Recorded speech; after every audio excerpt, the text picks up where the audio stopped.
Yes, gomulungi okola kyamaanyi okubanga mwattu essaawa zino okyekuumidde ku mukutu ogwewaayo okubanga tukuwa amawulire gonna oba ziyite updates ezigenda maaso mu ggwanga lyattu erya Uganda. Era nga n'essaawa zino mwattu twebaza abantu baffe ab'enjawulo yonna gye musinziira okubanga ku mukutu kwe muli. Yes, ne mbagamba nti essaawa zino mwattu mwebale kubanga mulina egyo gye mutuusaako engalo.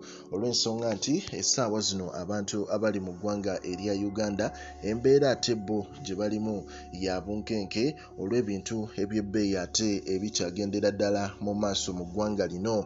Amawulire ge nkuleetedde mwattu ate olunaku olwaleero ge mawulire. Ffenna tumanyi nti omukulu Gen. Katumba Wamala emabegakaawo obudde bwagenda ne budda ku bunnaabwo. Omukulu ono n'afiirwa ne muwala we olw'amasasi agaamukubwa abantu abataategeerekeka. Yadde ate bavaayo ne bagamba ekikolwa ekyo kyali kiva mu bantu ba ADF.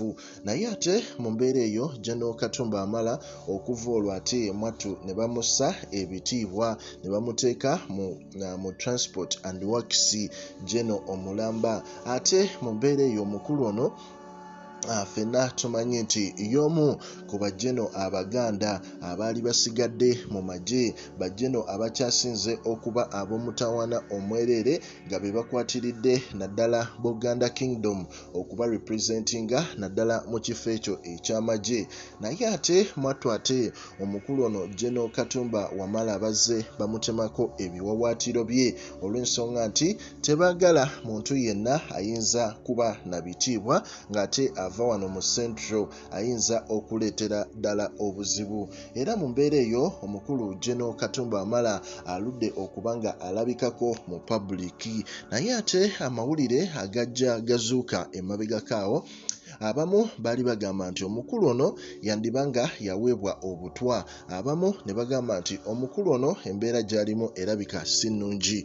Naye ate reports ezafulumye olunaku olw'eggulu ate mwattu zadde zigamba nti omukulu Gen. Katumba Wamala ombu yafuna ekirwadde kya kisenyiga oba kiyite ekirwadde ekya COVID-19 era ne bamwisolatinga ne bagezaako okubanga balimitinga abantu abayinza okumulaba ate naye ne bamulimitinga okubeera mu public. Ekintu kino abantu bakyewuunya, buli omu n'agamba nti tekisoboka olw'ensonga nti essaawa zino ekirwadde ekyo twagezaako okifufugaza mu nsi yonna. Kizibu nnyo omuntu okubanga essaawa zino akyalina ekirwadde ekya COVID-19. Abantu ne bavaayo ne bateekawo embeera ne bagamba nti kirabika waliwo ate olukwe olupangibwa emabegaawo omuntu yenna lw'atamanyi.